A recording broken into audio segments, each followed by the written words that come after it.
പ്രിയമുള്ള സഹോദരൻ, അസ്സലാമു അലൈക്കും വറഹ്മത്തുള്ളാഹി.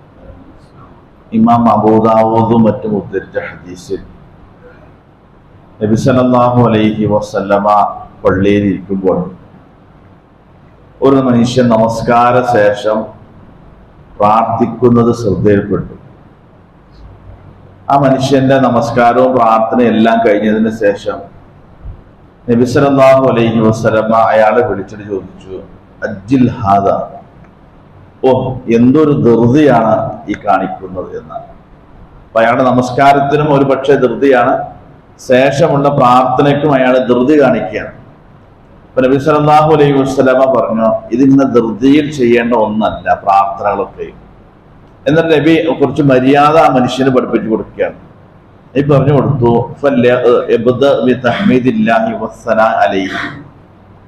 പ്രാർത്ഥിക്കാനൊക്കെ ഇരിക്കുമ്പോൾ ഒരു അല്പം സാവകാശം, അതിന് മര്യാദകളൊക്കെ ഉണ്ട്. ആദ്യമായി നീ അള്ളാഹുവിനെ പുകഴ്ത്തി അള്ളാഹുവിന്റെ മേൽ തസ്ബീഹകളൊക്കെ ചൊല്ലി സുമ്മലി യുസല്ലി അലൻ നബി സല്ലല്ലാഹു അലൈഹി വസല്ലം, പിന്നീട് നബി സല്ലല്ലാഹു അലൈഹി വസല്ലമയുടെ പേരിൽ സ്വലാത്ത് ചൊല്ലുകയും സുമ്മ ബിമാശാ, പിന്നെ നിനക്ക് ഇഷ്ടമുള്ളതൊക്കെ നീ അള്ളാഹുവിനോട് ദുആ ചെയ്ത് ചോദിക്കുക എന്നാണ്.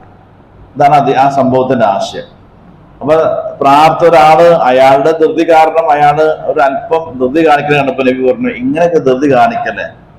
പ്രാർത്ഥിക്കുമ്പോൾ നമ്മൾ അള്ളാഹുനോട് നമുക്കൊരു കാര്യം നേടാൻ വേണ്ടി അള്ളാഹുനോട് പ്രാർത്ഥിക്കുമ്പോൾ അതിൻ്റെതായ ചില മര്യാദകളും സാവകാശങ്ങളൊക്കെ പാലിക്കട്ടെ എന്ന് പറഞ്ഞു കൊടുത്ത് നബി സല്ലല്ലാഹു അലൈഹി വസല്ലം പ്രാർത്ഥിക്കുന്നതിന് മുമ്പുള്ള 3 മര്യാദ പറഞ്ഞു കൊടുക്കണം.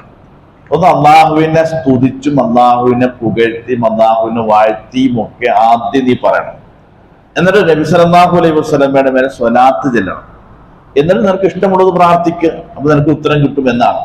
അപ്പൊ നമ്മളൊക്കെ പ്രാർത്ഥിക്കാതിരിക്കുമ്പോൾ നമ്മൾ എപ്പോഴാണെങ്കിലും ശരി പെട്ടെന്ന് നമ്മുടെ കാര്യങ്ങളൊക്കെ പറഞ്ഞ് ദുആ ചെയ്തിട്ട് വേഗം പോകാം. അങ്ങനെയല്ല, നമ്മളൊരു അല്പ സാവകാശം കാണിച്ച് ആദ്യം അള്ളാഹുവിനെ ഒന്ന് വാഴ്ത്തി ഒക്കെ അള്ളാഹുവിന്റെ എല്ലാ പൊരുത്തും നമ്മളിലേക്ക് നേടിയെടുത്തിന് പിന്നെ നബിയുടെ മേലെ സ്വലാത്തൊക്കെ ചൊല്ലി പിന്നെ നമുക്ക് ഇഷ്ടമുള്ള എന്താണോ ചോദിക്കാനുള്ളത്, എന്താണ് ആവശ്യപ്പെടുക, അതൊക്കെ ചോദിച്ചു കഴിഞ്ഞാൽ അതിൻ്റെതായ ബർക്കത്തും ഉത്തരം കിട്ടാൻ ഏറെ സാധ്യത ഉണ്ട് എന്നാണ് റസൂലുള്ളാഹി സ്വല്ലല്ലാഹു അലൈഹി വസല്ലമ ആ മനുഷ്യനെ ബോധ്യപ്പെടുത്തുന്നത്. നബിയുടെ ശൈലിയും അങ്ങനെയാണ്.